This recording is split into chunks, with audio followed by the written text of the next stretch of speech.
Invité, tel que je l'ai dit tout à l'heure, pour la neutralité, Monsieur Elie Mondonga, que vous reconnaissez avec des analyses pertinentes et surtout froides. Bonsoir et bienvenue. Bonsoir Christopher, merci. Vous avez peut-être eu l'occasion de suivre les deux intervenants avant vous. Malheureusement, d'ailleurs, vous aurez peut-être moins de temps que les deux premiers, alors que vous avez peut-être beaucoup plus à dire. On pourra toujours se rattraper dans la matinale si nous sommes coupés de cours. Mais j'aimerais avoir quand même votre avis par rapport à ce paysage politique en ce moment. Vous voyez l'opposition gagner du terrain, Félix Tshisekedi revenir ensuite en force, en ce moment peut-être capable de faire ce qu'il veut, dialoguer ou foncer vers le référendum. Quel est votre avis là-dessus? Moi, je pense que le dialogue est devenu inévitable, de toute façon. Mais dialoguer, c'est autour de quoi? Il faut qu'il y ait des sujets. Le premier sujet des dialogues, c'est d'abord 2028. C'est-à-dire comment on va faire pour traverser 2028, parce qu'il est de plus en plus évident que les élections, il n'y en aura pas. Donc les présidents de la République... Il y a déjà un retard de plus de 300 jours, j'ai vu. Effectivement, quand vous regardez les notes de la CENI, avec l'incendie qu'il y a eu, donc on est très en retard. L'incendie, les dettes, les retards des salaires et tout ça. Vous prenez la situation sécuritaire, donc ça va pas le faire. Alors, le président de la République veut consulter la classe politique pour avoir une sorte d'appui politique qui lui donnera une forme de légalité, parce que la légitimité, il la perdra. Et il est obligé de dialoguer. Ça, c'est un de points. Mais le deuxième point de dialogue qui peut y avoir à Kinshasa, c'est autour de la Constitution. Parce que le président de la République ne va pas venir au dialogue, même réduit. Il amène son intention de changer la Constitution. L'opposition vient sur l'intention contraire. Et on dialogue, on se rencontre au milieu. Donc on voit ce qu'on peut faire. C'est comme ça que moi, ça m'étonne quand... bon, l'opposition est dans son rôle, mais ça m'étonne quand les gens s'étonnent de la décision, de l'arrêt de la Cour constitutionnelle. La Cour constitutionnelle ne pouvait pas faire autrement, d'abord. Parce que la loi... C'est vraiment pas une surprise. Non, c'était vraiment pas une surprise. Parce que la loi en soi, depuis 2006, on n'a pas eu de loi qui organisait le référendum. Donc la loi en soi, c'est pas toute la loi qui dérange. Il y a quelques articles. Et la Cour constitutionnelle, moi je l'ai même trouvé un peu plus sage cette fois-ci. Elle déclare la loi conforme à la Constitution sous réserve des annotations qu'elle fait. Et c'est à partir de ces annotations-là que tout le jeu politique va se jouer, que tous les dialogues va tourner autour de ça. Parce que ces 13 articles peuvent revenir au niveau du Parlement si jamais la discussion entre la majorité et l'opposition va en bon train. Et c'est là où l'action politique va se faire. Mais l'opposition, moi je pense qu'elle est absolument dans son rôle. C'est tout à fait normal qu'elle prenne ces communiqués-là. Je parle de ces 64, parce qu'elle a fait preuve de bonne foi 2 fois.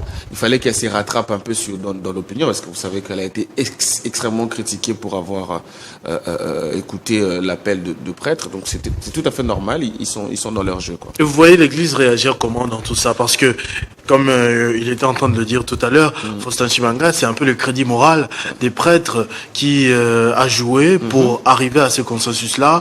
Maintenant que l'opposition se sent, entre guillemets, roulée, comment l'Église devrait se comporter? Faire comme les laïcs catholiques à l'époque, s'associer à l'opposition pour des actions de rue, ou patienter jusqu'à 2018 et voir ce qui va se passer? J'avoue que j'attends énormément la communication de l'Église. J'attends énormément la réaction de prêtres, parce que en fait, c'est ça qui va donner la vraie boussole de ce qui se passe. Si les prêtres se tuent, ça veut dire que les discussions vont en bon train. Si les prêtres ne disent rien, ça veut dire que les assurances se donnent. Ça veut dire qu'il y a une fenêtre de faire de la politique avec cet arrêt. Et moi je le vois, enfin, je le vois avec la réserve que la Cour constitutionnelle émet. C'est très possible de faire de la politique là-dessus. C'est très possible soit d'obtenir des garanties du président de la République à partir de cette réserve-là. Si les prêtres ne disent rien. Mais si le prêtre fait une sortie médiatique pour se désolidariser du président de la République, alors là, on saura que le président de la République est en train de bluffer. Et ça va être terrible, parce que la confiance sera rompue complètement. Et on sera obligé de constater dans les prochains jours que le président de la République va s'engager sur 2 fronts. Le front sécuritaire et le front du changement de la Constitution. C'est à quoi je doute fort.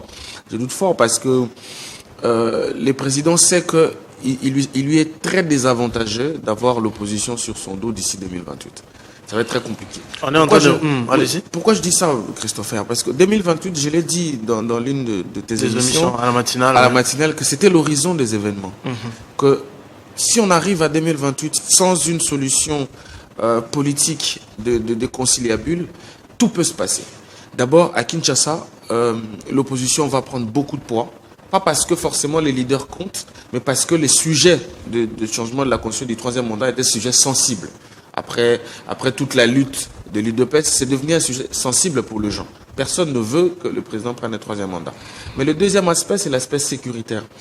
Ça veut dire que les M23 peuvent s'éclater et rendre la rébellion beaucoup plus complexe.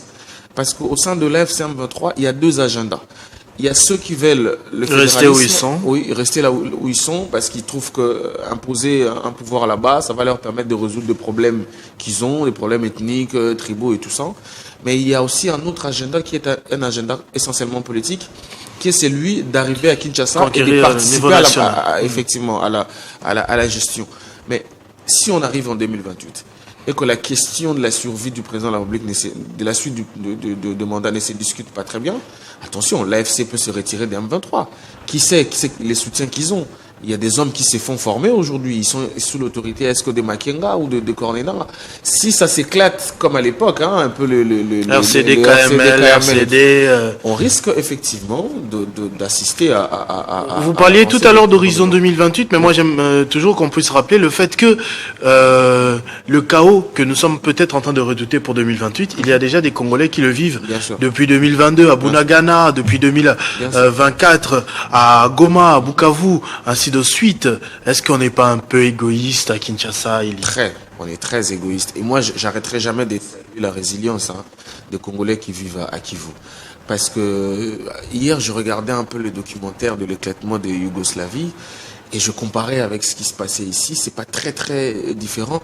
Et je me dis, mais quelle chance nous on a d'avoir quand même deux peuples très différents, mais qui veulent rester ensemble. Et cette résilience-là, il faut la souligner. Qui vous célèbre la victoire de Léopard en chantant le nom du président de la République à Kinshasa. Avec tout ce qu'ils vivent, la fermeture des banques, l'économie bloquée, tout ce qu'ils vivent aujourd'hui, les gens qui vivent là-bas. L'épidémie d'Ebola, faut pas oublier. Il fallait plus que ça. Tous les gens qui sont là-bas, qui n'aiment pas l'influence rwandaise qu'il y a dans la sous-région, mais sont obligés de vivre exclusivement par le Rwanda et l'Ouganda. Donc, mais à côté de ça, ils gardent leur résilience, ils se sentent congolais. C'est comme ça que moi j'appelle à la maturation de la communication politique à Kinshasa. Il faut qu'on arrête d'être aussi égoïste et qu'on arrête de vilipender les institutions. Vous voyez ce que l'UDPS subit aujourd'hui, c'est la conséquence en fait de l'opposition qu'elle a faite hier.